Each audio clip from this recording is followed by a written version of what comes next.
Thanks, Deputy Speaker. I wish to raise a matter for the attention of the Premier, and the action I seek is the provision of advice to support constituents to have asbestos, in particular chrysotile and chrysotile, removed from their residence.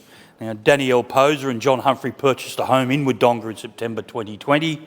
They did all the checks, building inspections, all the things to protect them and etc.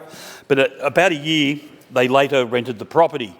In May 2022, this year, the tenants had an issue with a flickering light.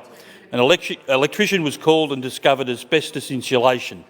Tests revealed not only that it was asbestos, but a particularly toxic brand, technically known as chrysotile and chrysotile, colloquially known as Mr Fluffy. Mr Fluffy operated out of the ACT in the 1980s and was installed in over 1,000 houses in the Territory and more than 500 houses in New South Wales. The asbestos is so toxic it has been deemed a community health hazard by the ACT and New South Wales governments. Schemes are in place to demolish affected houses, some requiring plastic domes over the worksite and providing financial assistance to homeowners. Victoria does not have a scheme similar to the ACT or New South Wales. In fact, it has no assistance to homeowners. The EPA says 5 homes have now been identified in our state, but I fear many more are undetected, particularly on the border.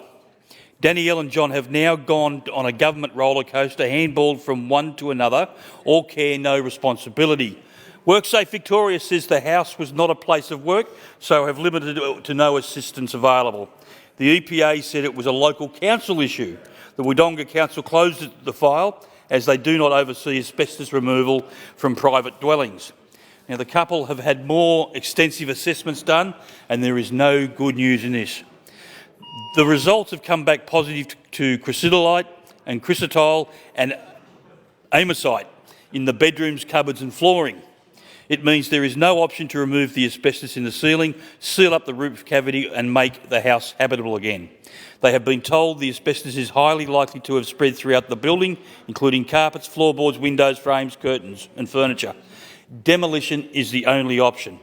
Now, this is a huge, immediate and ongoing financial burden and clearly not covered by insurance.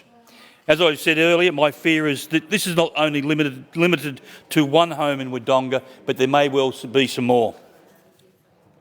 The member for Charnage. Thank you, Deputy